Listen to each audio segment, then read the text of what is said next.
A gente tinha falado, né, sobre energias renováveis, a importância aí, né, da gente utilizar essas fontes de energia que causam menor impacto ao meio ambiente, como, por exemplo, energia solar, energia eólica, né? E vamos continuar aí sobre o nosso assunto aí, né, envolvendo energia, tá? Então, a gente percebe que para acontecer, por exemplo, né, que uma lâmpada acenda ou que algum motor funcione, normalmente a gente tem um circuito, né? E para que isso aconteça, esse circuito tem que estar, né, é, todo interligado, igual vocês podem ver aí nessa imagem, né, para que a corrente consiga, né, sair ali da bateria e chegar até a lâmpada, né? No caso aí a gente tem um interruptor, né, que se a gente acionar ele, ele pode interromper a passagem dessa corrente, tá? Dependendo do que for instalado, cada equipamento vai ter uma forma correta de instalar. Às vezes você quer que a lâmpada, por exemplo, né, tenha dois interruptores, um de um lado do cômodo e o outro de outro. E aí ela vai ter que ligar de um lado, desligar do outro e vice-versa. Então, a forma de ligar, né, vai ser diferente. Então, a gente vai fazer a ligação entre os equipamentos de acordo com o equipamento que for ser ligado, a quantidade de interruptores que quiser colocar, né? Cada caso aí vai ser um caso, tá? Ou se quiser ligar mais equipamentos, como por exemplo, aí a gente tem chave, lâmpada, motor, interruptor, bateria, né?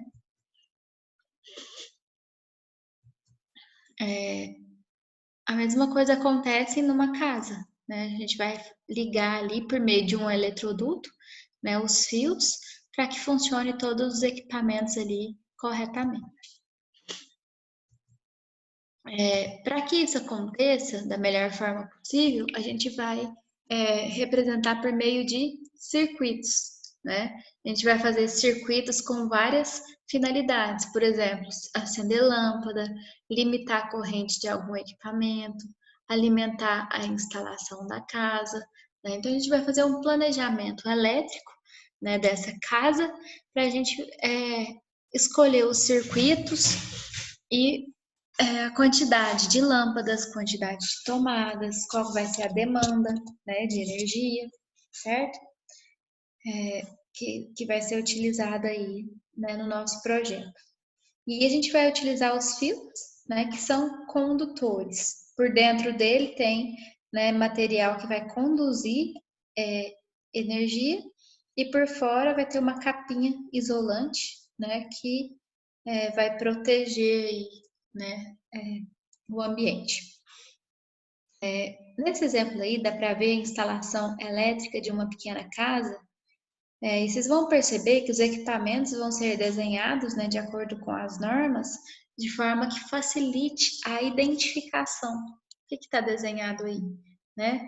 A gente tem o quadro de distribuição, a gente tem um chuveiro, a gente tem dois interruptores, tomada, lâmpada, e está mostrando aí passagem de fio fase e de fio neutro, né? Então, essa instalação aí foi bem representada, né, de forma que a gente conseguiu olhar qual que é a altura da tomada, que é a altura que vai estar ali os interruptores, o chuveiro, né? Então deu para a gente identificar bem, tá? Nesse caso aqui, a gente tem outro esquema de representação, é o esquema que a gente chama de chapeado.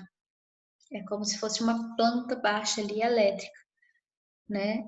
A vantagem é que é fácil de compreender e a desvantagem é que a gente não tem localização espacial dos elementos. Por exemplo, olhando no esquema chapeado, que é esse do lado direito, a gente sabe que tem quadro de distribuição, a gente sabe que tem interruptor, tomada, lâmpada, mas a gente não sabe que altura que está o quadro de distribuição, que altura que está as tomadas, né? Nesse caso aqui está mostrando o diagrama unifilar, né?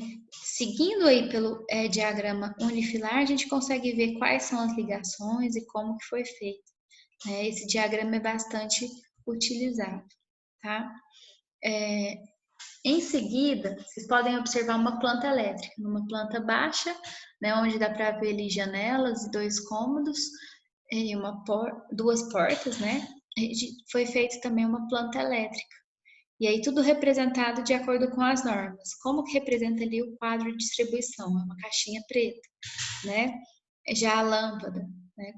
É redondinha. A tomada, o interruptor, a bolinha preta. E os fios? Dá para perceber que tem o chuveiro, né? E depois fio fase, fio neutro e retorno.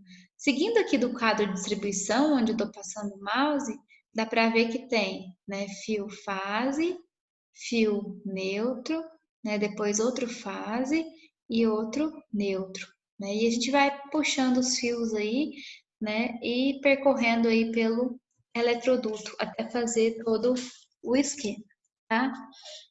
Então, a gente tem normas que vai ajudar, né, nessas instalações, como, por exemplo, a NBR 5410, que foi de 2004, ela ajudou bastante aí, né, na questão de instalações elétricas, né, utilizando baixa tensão, certo? E dividiu aí em subgrupos para facilitar. Por exemplo, subgrupo A, né, é para tensão de fornecimento igual ou inferior a 230 kV.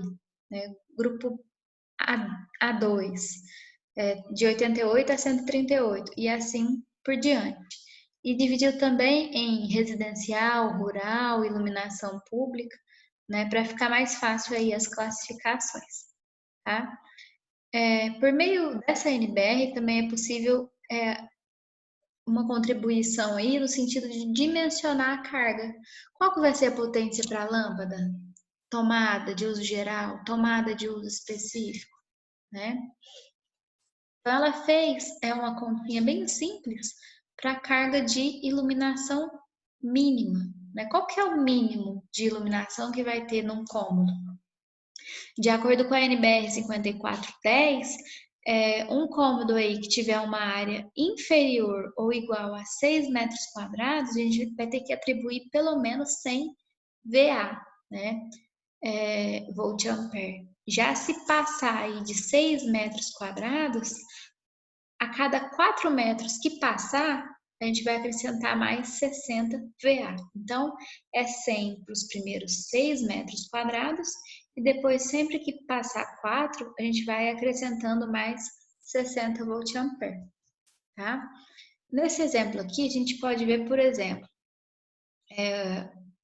se for, né, qual a carga de iluminação, né, a ser instalada numa sala de 3,5 metros de largura e 4 de comprimento. Então, a primeira coisa que ele fez foi a área da sala, né? Multiplicou lá 3,5 por 4 e encontrou 14 metros quadrados. Então, qual vai ser a carga de iluminação utilizada nessa área aí, né? Então, para os primeiros 6 metros quadrados, ele colocou 100 VA, né?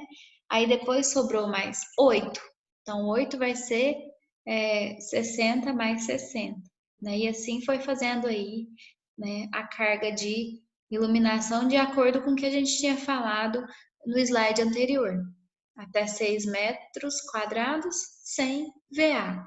Né? Depois, cada vez que passasse 4, mais 60. No caso, aí passou 8, então 60 mais 60, tá? Aí mostrando essa casa, né, com 2 dormitórios, cozinha, copa, banheiro, e aqui os cálculos que foram utilizados. Para a sala, por exemplo, né, a gente encontrou aí 9 metros quadrados. Então, é 100 volt ampere, tá? E assim por diante. Foi fazendo para cada cômodo, né, a potência mínima. Ah, mas eu não quero colocar só isso, eu quero colocar mais lâmpadas. Tudo bem, estamos falando de potência mínima, tá?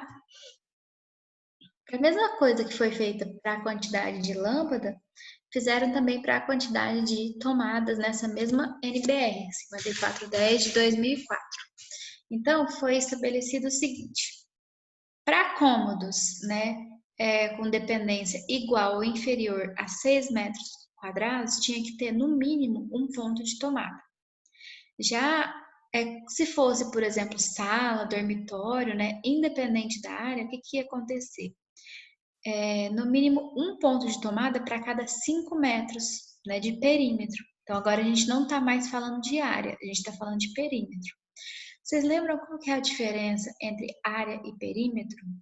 Área seria, né, por exemplo, lado vezes lado, que é dada em metros quadrados. Já perímetro é a soma dos lados, que é dado em metros, né? Então, para a sala, a cada 5 metros vai ter um ponto de tomada, e para a cozinha, a cada 3,5 metros de perímetro, né, vai acrescentar um ponto de tomada. Já no banheiro, no mínimo um ponto de tomada junto do lavatório, né, com uma distância de pelo menos 60 centímetros aí do box por causa de água, né? Então, vocês vão ver que tem tomadas que são usadas para uso geral, que é para qualquer equipamento, secador de cabelo, né, enceradeira, e tomadas de uso específico, né, que vão ser atribuídas também potência mínima para elas. Para banheiro, por exemplo, né, 600 volt ampere até 3 tomadas, né, e atribuir 100 para os excedentes. Porque banheiro, cozinha, acaba tendo uma demanda maior por energia por causa da quantidade de equipamentos que pode ser utilizado. Já os outros cômodos têm uma demanda menor, né, então no mínimo 100 VA por ponto de tomada. Então, a gente falou de tomada de uso geral, que é qualquer equipamento, mas nós temos também tomadas de uso específico, que seria, por exemplo, a tomada do chuveiro. Ela é usada especificamente para o chuveiro, tá? Então, por exemplo, a gente tem essa casa aqui, agora naquele outro exemplo, a gente distribuiu lâmpadas e agora a gente vai distribuir tomadas, né? Então, começando. Antes a gente trabalhava com área para distribuir as lâmpadas, agora a gente vai trabalhar com perímetro. Então, somando os lados da sala, a gente encontra 12,6 metros de perímetro, aí na primeira linha. Então, a gente vai somar 5 mais 2,6. A gente tinha falado que para a sala, a cada 5 metros de perímetro, ia acrescentar, né, uma lâmpada. Então, a gente conseguiu 3 tomadas de uso geral para a sala. Já para a copa, para a cozinha, né, a gente tinha falado que a cada 3,5 metros de perímetro ia acrescentar uma tomada, né? Então, a gente encontrou aí 4 tomadas para copa e assim por diante, né?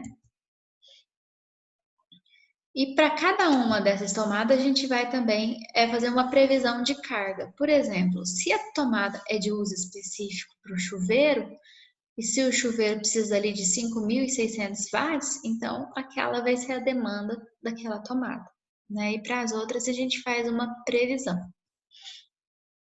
É importante fazer essa previsão para a gente ter noção, né, de quanto que vai precisar ali, né? Qual vai ser a demanda por energia. Então é sempre importante. Vocês devem ter ouvido falar bastante, né, sobre fios, né? Se é monofásico, bifásico, o que significa isso? Né? Então, quando a gente tem um fio fase e um fio neutro, são 2 fios, mas somente uma fase. Então, a gente vai chamar de monofásico. Já quando a gente tem 2 fases e um neutro, são 3 fios, mas são 2 fases. A gente vai chamar de bifásico. Se a gente tiver 3 fases e um neutro, são 4 fios, mas a gente chama de trifásico. Então, a gente vai fazer as ligações de acordo com a carga, né, e a quantidade de fios. Por exemplo, ligação A, para cargas de até 10, né, vai fazer ligação de uma fase com 2 fios. Se fosse, por exemplo, maior que 15 e menor ou igual a 75 kV, vai fazer uma ligação com 3 fases utilizando 4 fios. Então, depende, né, da carga. Nessa imagem aqui dá para ver desde a instalação pública até lá dentro da casa e a formação dos circuitos. Então a gente vai ter medidor, aterramento, circuito de distribuição, quadro de distribuição e os demais circuitos. Então, através do circuito de distribuição, né, a energia vai ser levada ali até o quadro de distribuição, certo? Ou quadro de luz. De acordo com a NBR, né, os quadros vão ser fixados aí corretamente.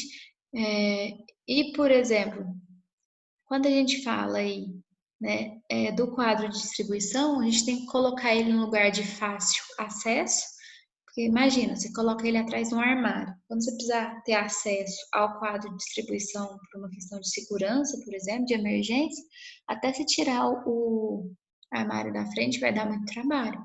Então, o quadro de distribuição tem que ficar no lugar de fácil acesso, né? E o mais próximo possível do medidor, para economizar, né? Porque para puxar menos fio ali.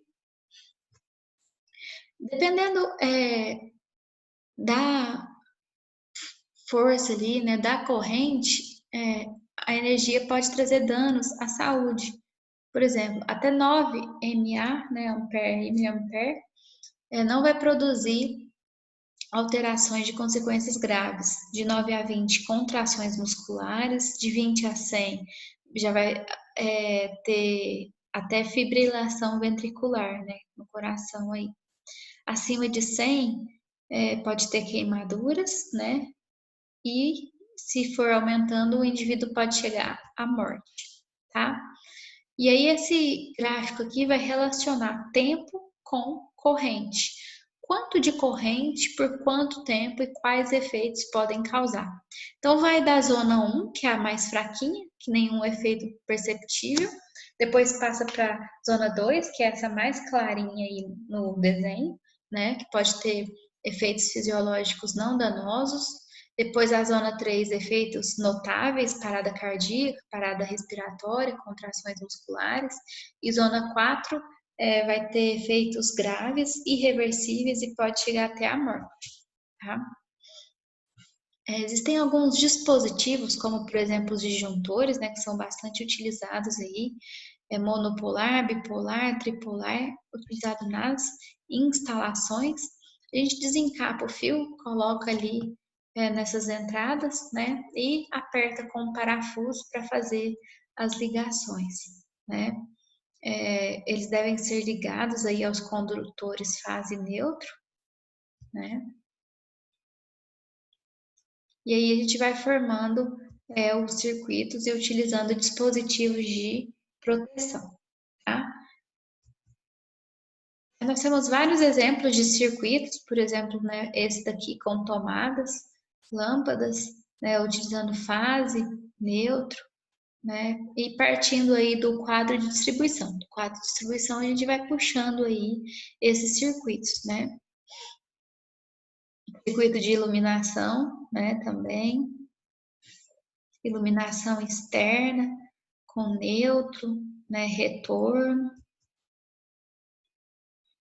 Pontos de tomada de uso geral, de uso específico, né, também utilizando aí disjuntor, tá?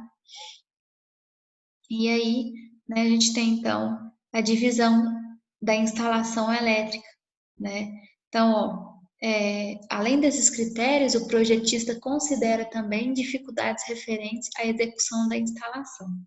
Se os circuitos ficarem muito carregados, os condutores adequados para sua ligação irão resultar numa secção nominal muito grande.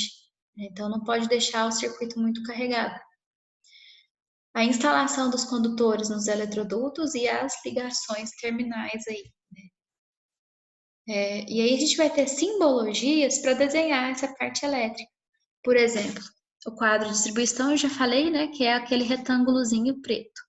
Já ponto de luz no teto tem outra forma de representar. Ponto de luz na parede é diferente de ponto de luz no teto. Então, a gente vai ter normas aí para conseguir identificar por meio de símbolos. O que é uma tomada de luz na parede baixa? E se for a meia altura, como que vai ser desenhado esse símbolo? E uma tomada mais alta, como por exemplo a tomada do chuveiro, né? O triângulozinho vai ser todo pintado, que é o símbolo representando uma tomada alta, tá? Aí tem símbolo para interruptor simples, né? paralelo, que é aquele que eu falei que liga num lugar, desliga em outro, campainha, eletroduto embutido, tanto na parede quanto no piso, né? E aqui do lado direito, vocês vão perceber que tem símbolo, né? Como eu já tinha falado, para os condutores. Como que vai representar fio fase, fio neutro, retorno. E aí a gente tem, né, as normas brasileiras para a gente conseguir identificar por meio de símbolos e observações importantes também que podem haver aí, né, para cada caso, se é dimensionado em milímetro, milímetro quadrado ou qual unidade. Então, nós temos tabelas com os símbolos, né, e mostrando aí para a gente, para facilitar, tá? Para a gente conseguir fazer as instalações certinhas, certo? O cabo também vai ter várias classes, algumas mais flexíveis, outras menos flexíveis, para ajudar na passagem em relação ao eletroduto, tá? Essa isolação, né, pode ser feita de termoplástico, PVC ou né, de outros materiais, certo? E a gente vê que nessa imagem aí a gente tem o chão molhado, né, e duas tomadas diferentes. Em uma, a moça encosta na máquina e sente alguma coisa, e na outra não. Por que será? Né? Aí fala a importância, né, do fio terra, né? Então, o conceito básico de proteção contra choque, o que acontece? Os elétrons devem ser desviados da pessoa. O que acontece? A corrente vai procurar algum lugar para ela percorrer. Quando tem ali o fio terra, né, o que está excedendo ali vai fugir pelo condutor. Quando não tem, vai passar pela própria pessoa, né? Aí mostrando em 3 dimensões aí, né, a instalação, partindo do quadro de distribuição, a gente vai puxando para lâmpadas e tomadas, né? Nesse caso aí de verde, está mostrando o fio terra. Então, um condutor de cobre, ele é 1 milhão de vezes melhor condutor do que o corpo humano.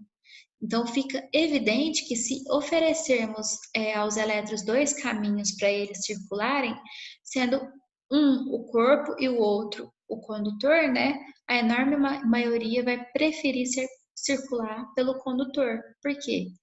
Vai minimizar, assim, os efeitos de choque na pessoa, né? Então, esse condutor vai fazer com que os elétrons que escapam dos aparelhos, né, vão passar por ele. Ele é chamado de condutor terra, tá?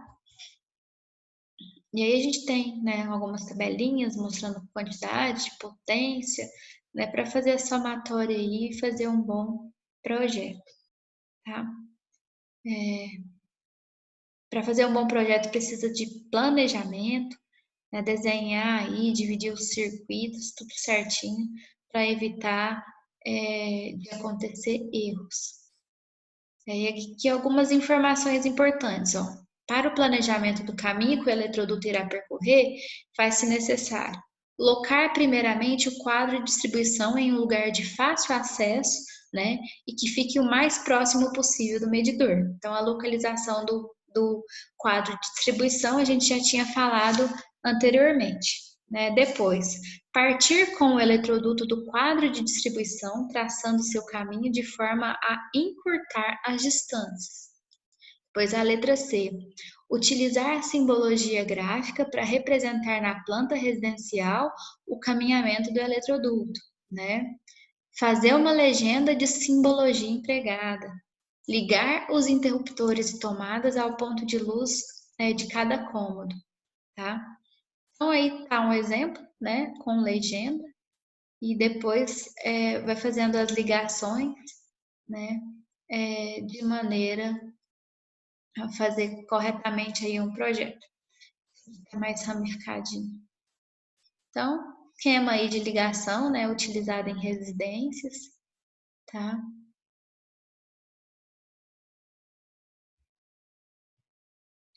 Vocês vão perceber que quando ele vai terminando aí, vai ficando bem carregado, olha só.